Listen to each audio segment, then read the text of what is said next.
What's up gamers, this is going to be another episode of 5 minutes of CSGO. This is going to be episode 22, and this one's going to be a little bit shorter because of the player break, but let's get into it.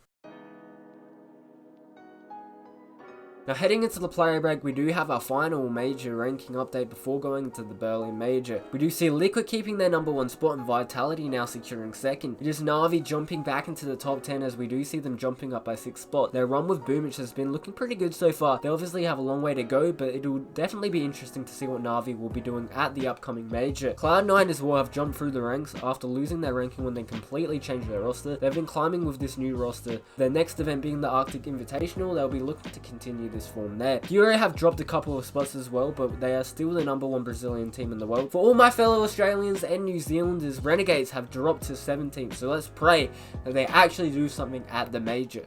Now heading over to the second topic, which is the CSGO update. The 3 maps of Ruby, Breach and Seaside have been added to the Scrimmage map group, where you can play them in matchmaking with anyone and it will not affect your rank. On the important notes, an unintended boost on Overpass has been removed, while Vertigo has received many changes. Approaching the B site has changed, which has been made tighter. The elevator shaft has been removed. There's been a ladder added to mid. There's also been a lot of utility opportunities added because the map has been opened up. I think the Scrimmage matchmaking is a very interesting change, as I think it's going to allow Valve to get more data on new maps rather than having to take a risk and put it into the map pool like Vertigo. I think not having the addition of normal competitive maps in the Scrimmage group is really good, because it's going to allow, you know, the testing even more there, and now people can play with their friends easier now. No more I'm in silver because I play with my friends to an extent. Now speaking of maps and changes, we do have Case reportedly being completely reworked, and the new map is going to be showcased at ESL1 New York.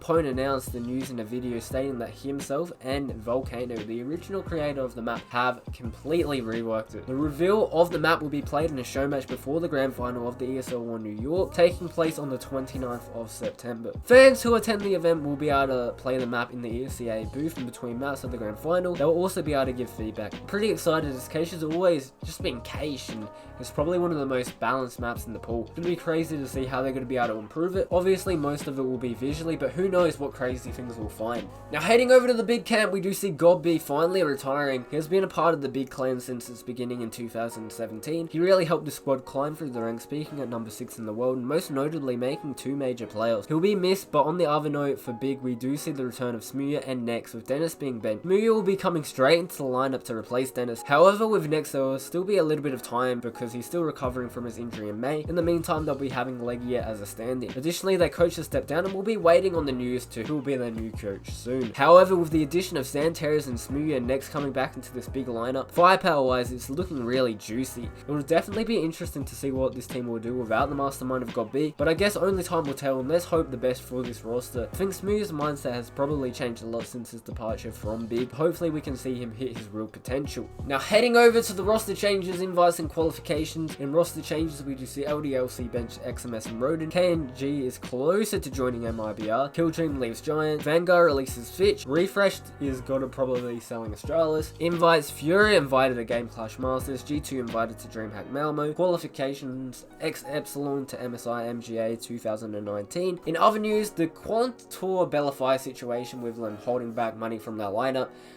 If you guys want me to go further into that, I will. I haven't really looked too much into it so far, but if you guys want another series, another video to do with that, I will be willing to do that, so be sure to leave a comment if you want that. But that's going to be it for this episode. Be sure to leave a like, drop some comments down below, let's get some discussion going down there. But obviously be sure to subscribe as well, check out my other content, check out my socials, and we'll see you next time in another 5 minutes of CSGO. And just so you know, 5 minutes of CSGO comes out on every Wednesday at around 8 o'clock Australian Eastern Standard Time.